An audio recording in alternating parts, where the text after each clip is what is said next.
Welcome back, growers. It is Saturday, June 28th, and we're here to learn as we grow.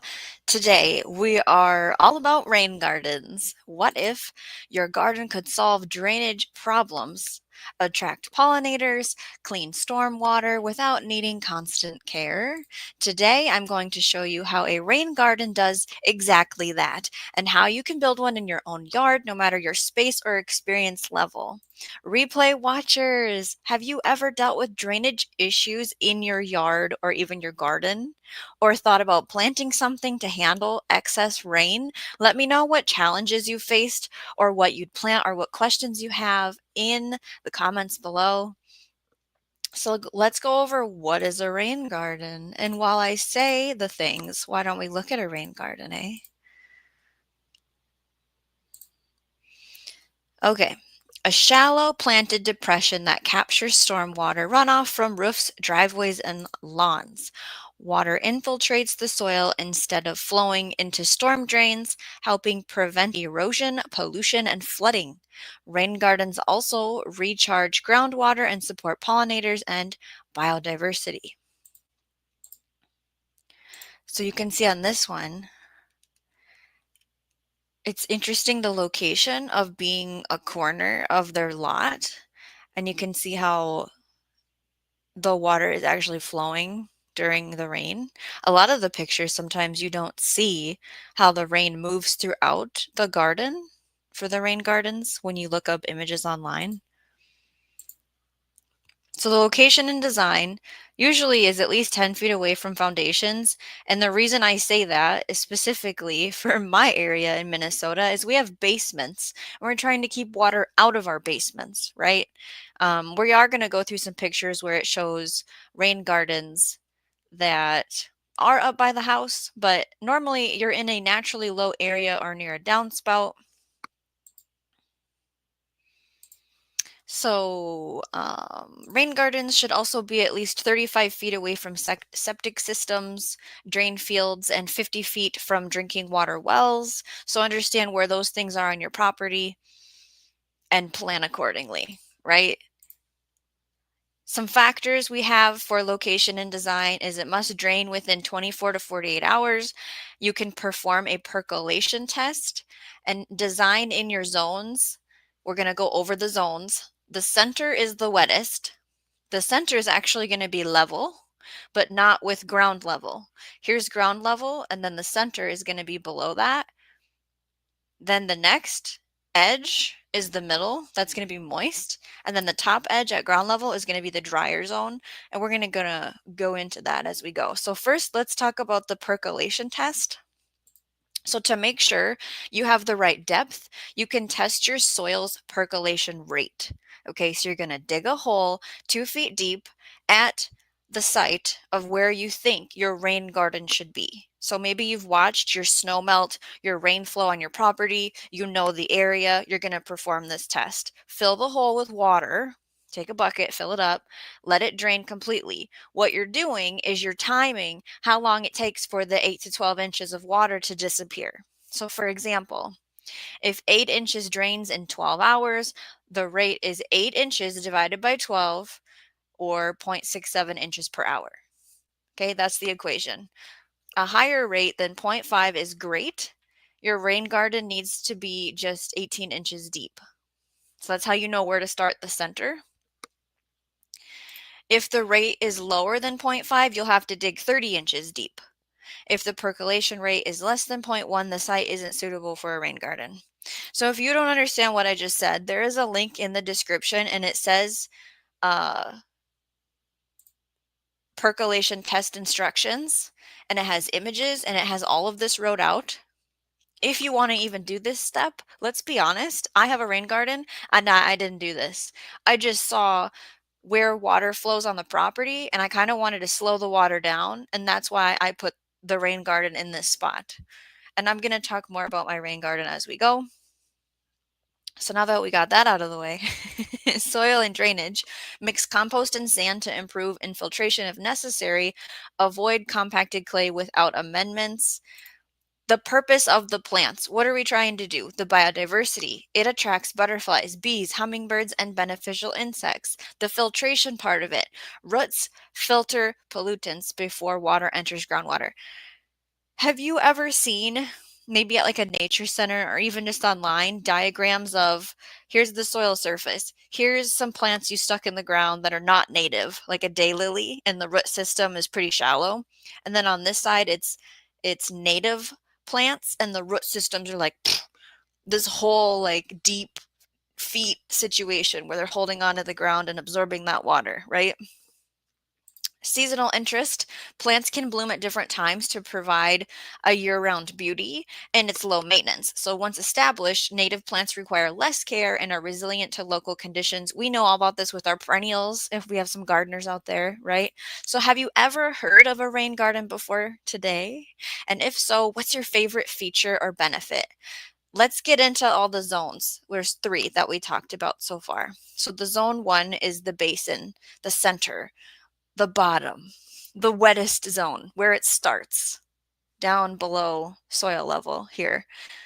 This is the center or lowest part of the rain garden, the area where water collects and stays the longest during and after a rain. So it may hold standing water for several hours, but it should drain within 24 to 48 hours. That's a pretty big window.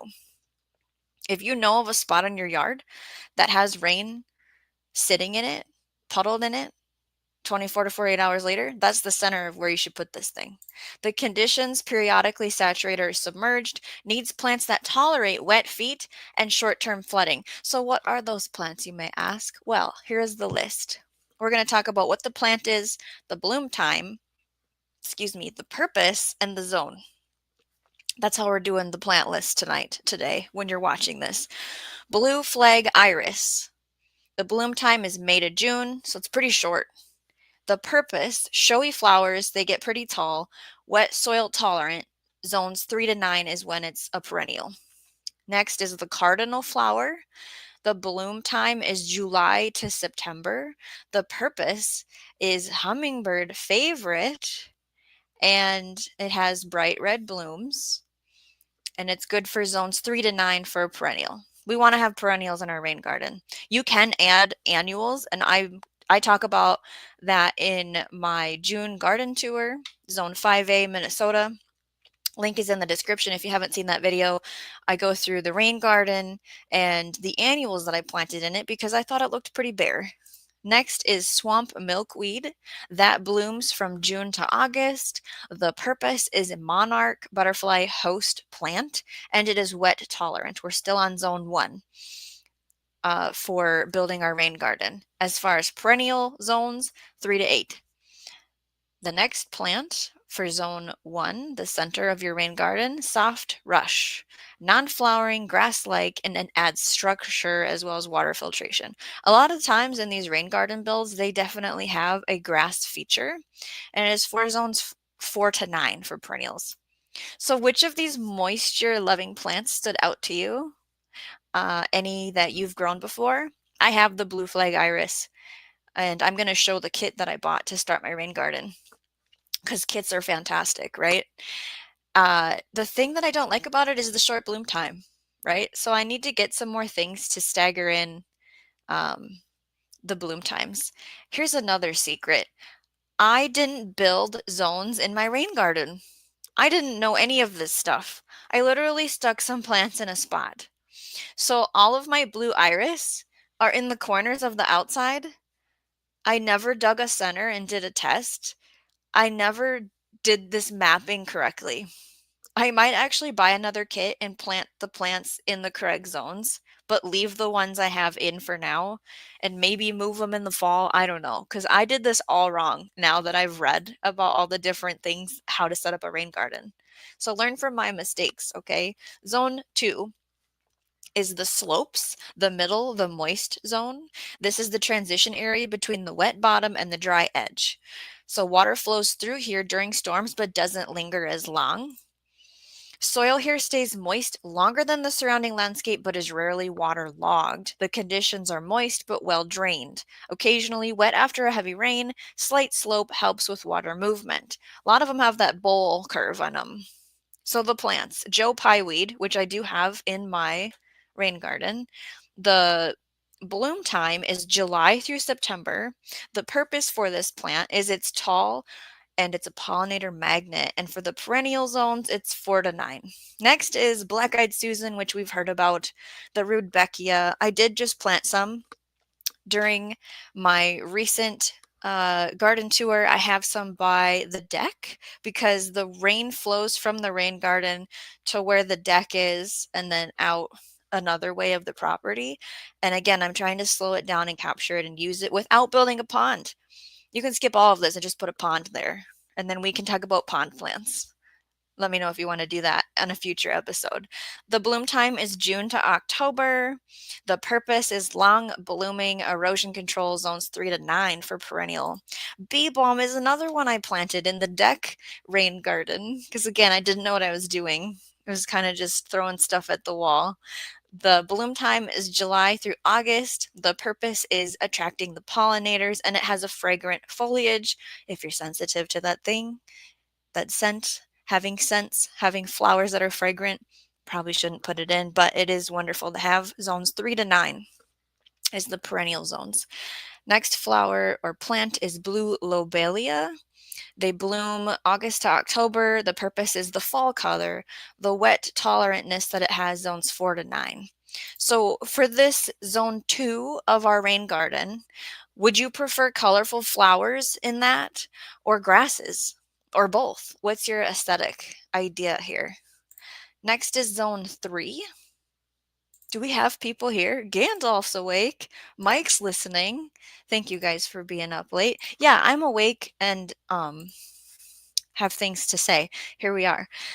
Zone 3 is that upper rim, the edge, the part that is with the soil line of your yard or your space. That's the driest zone. So this is the outer edge or top border of the rain garden. It gets the least amount of water only during the heaviest rains and usually dries out quickly. It behaves like a typical flower bed in terms of water availability. What are the conditions of this space? Well drained or even dry between the rain events. Minimal saturation, just like your regular garden soil. So we can kind of go wild here. If you're a gardener, you know. The plants that go well in this zone. I feel like any kind of coneflower. This one's talking about purple, the echinacea specifically. The bloom time is June to August. The purpose is bringing in those pollinators. They don't have on here medicinal purposes, drought tolerant, and the perennial zone is 3 to 9. We did plant coneflowers in the rain catchment deck plant area. Little blue stem blooms late summer. The purpose is a native grass and it adds fall color. Zone 3 to 9.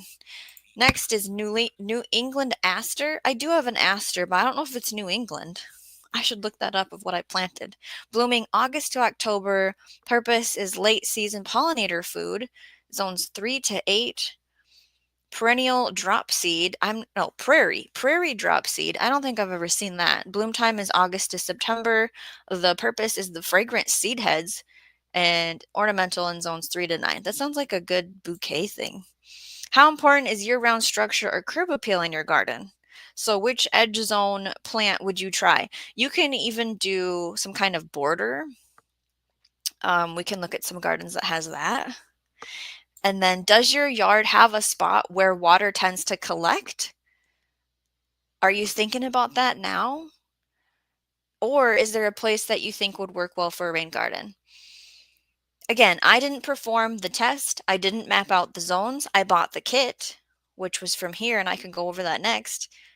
But I didn't know what I was doing. So honestly, after reading about all this, I kind of want to change it up and fix it and buy another kit. But I can't right now because things are planted and moving and grooving. It's not the time. So I went to this website, mnlcorp.com, Heal the Earth, and they have what's called the Rain Garden Kit. Create your very own rain garden, free shipping on all plant kits. So what you can do is it right here where I can pick? There's maybe you can't see that when I click on this. Rain Garden Kit is a single tray. 2 Rain Garden Kits is a 2-tray bundle. You can also pair it with other stuff. So they have other kits. What happens is you pay for just one tray, was it $114? And you get 36 plants, 6 plants of 6 different species. So that comes out to what, $3 a plant? That's not bad at all. Things that could come in your kit is listed here. It's stuff that we just talked about, that iris, the cardinal flower, the Joe Pye weed, and other things. This is for a 40 to 60 square foot area. It's not always going to have all of this stuff. It's kind of a whatever's there, right? So here is the prices laid out so you can actually see them, because earlier I don't think you could see them. And then so right here they have the full tray of grass or sedge with your single plant kit, the 36 plants for the rain garden. Here they added a tall prairie grass mixed kit with your rain garden. You could buy a single plant kit of the rain garden and then go in here and go, okay, I want a rusty patch bumblebee garden, a monarch special, something for a septic mound wouldn't go with your rain garden because we talked about location earlier and how they don't go near each other, a wetland edge. They figure it all out for you. It's the coolest thing. And the plants come alive and ready to go. You do have to harden them off. Obviously, they're in a box for a period of time. You can't just put them out in the hot, blazing sun, okay? You gotta let them acclimate. You gotta let them hydrate, right? This garden that I have saved is like in its infancy, I think, is what's going on. You can see where the water's flowing down the center. That would be zone 1, I believe, if this is the way it's set up based on what we just learned. This one is different. This is not set up in the zone feature of Rain Garden. What they're doing is they have their gutter from their roof piped, is the word I'm going to use, piped down into a raised bed. And somehow, I don't know if there's tubing underneath that flows through all the beds. There's a link in the description. This is on the Epic Gardening link in the description for like rain garden water catchment usefulness, right? So that's different if you want to do that type of thing. And this one has like actual flowing water, probably constantly based on where it was, but then they specifically chose plants to go around it.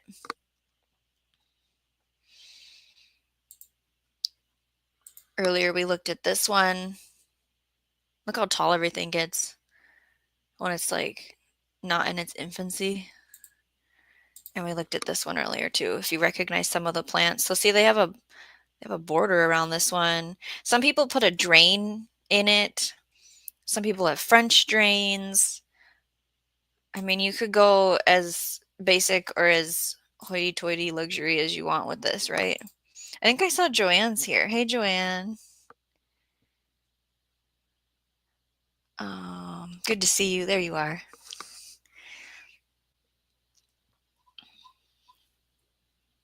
Okay, no questions. So if you like what you're learning, tap the like button. Don't miss a grow. Subscribe. Know a gardener who loves this kind of thing? Share the stream. We are having some future shows talking about my gardening book library, gonna give a tour, get all the books in a pile, show the cover, show the inside, talk about why I bought it and how often I use it. Garden decor ideas, if you're looking for that kind of information, that'll be a future show. And then building a mosquito-free oasis, we're going to do our best to compile different techniques to kind of build a spot maybe in your garden or just on your property that potentially could be mosquito-free without the use of chemicals.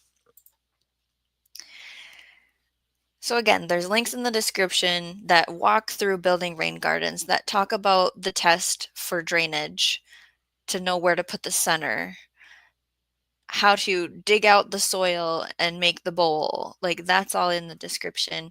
My June garden tour, that has all 11 gardens in it. One of them is a rain garden. One of them is the deck area that I'm landscaping without any knowledge of how to landscape, by the way. So keep your comments positive. Medicinal herbs are a wonderful thing to come across, Gandalf. I love that. Danny in the Wild. Well, that sounds familiar. You're blue. You could put a link. Hello, Dave Knight. Dave Knight has a gardening channel, if you didn't know, and he actually has a drainage system that he's walked about and showed us versus planting a rain garden. And that is a-okay. So we looked at the pictures. Oh, the poll. Okay, so what's your biggest reason for wanting to build a rain garden? To manage stormwater runoff. Oh, so I've seen where the gutters take the water down and out, and then they have a border and a rock rectangle towards the road, and it's sloped, and in it they planted hostas was one of the examples of another way to like absorb water so it doesn't go in the basement. Back to the poll, to attract pollinators and wildlife, why not? To add beauty and native plants to your yard that take care of themselves, or to solve a drainage problem, a soggy spot. Again, you could just put a pond in, right? So I only have 2 votes. Get your votes in. We're going to end the poll. We're going to put it up on the screen. And then you guys in the replay can put what your answer would be, because I would love to hear from you.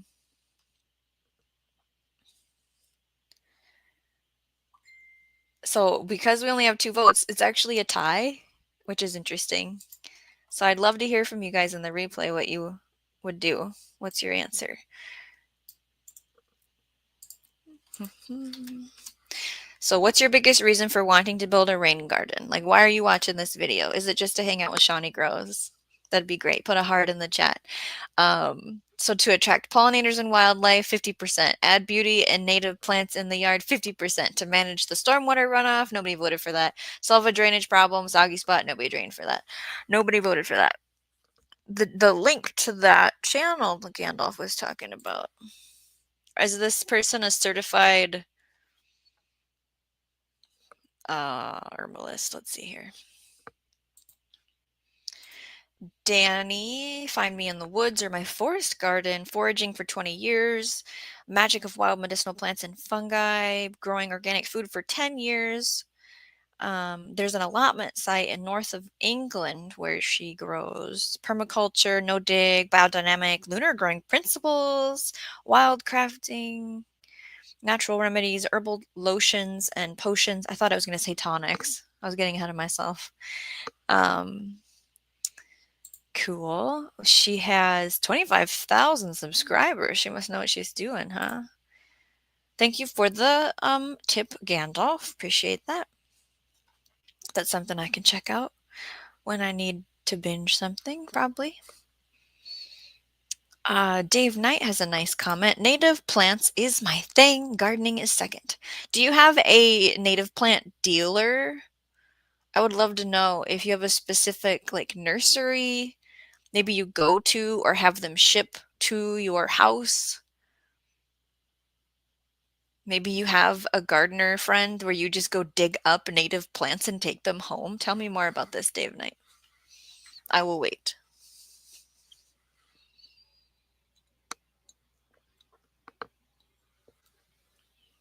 If you haven't been catching up on what we've been doing over here, we did a live stream talking about what? Let's see. The lady slipper and sharing everybody's state or province flower. Years of going in the woods. Dave Knight does like to walk in the woods, in the forest, and be in nature. I prefer that over going to a sandy beach. I have said that on the channel before. What is the other live stream we did, people? I don't even know. Where's my channel? Channel live. Oh, we did episode 2 of our Gardening Through History, ancient gardens that build empires, Mesopotamia, Egypt, ancient China, India. That is where we go once a month into history of what gardens did for civilizations and people and how it worked. The best we can with the information given to us, right? So you can check that on the replay if that's interesting.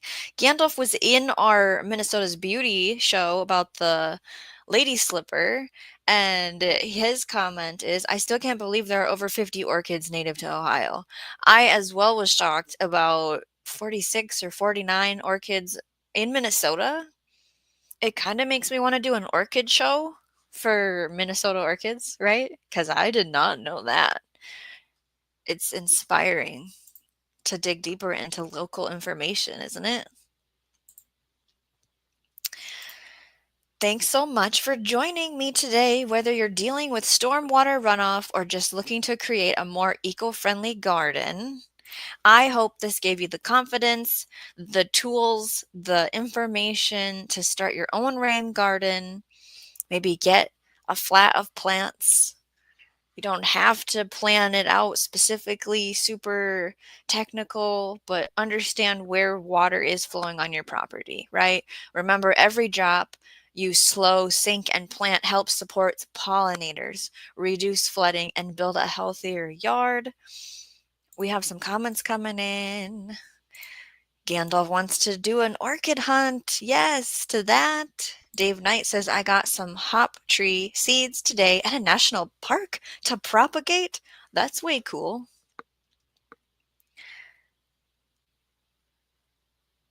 Camera only.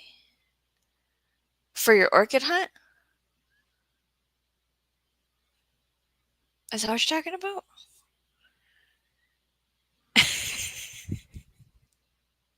Or did I lose sound? Okay. I was like, my mic doesn't say it's muted. Okay, with that being said, I appreciate all of you. Until next time, grow every day in every way.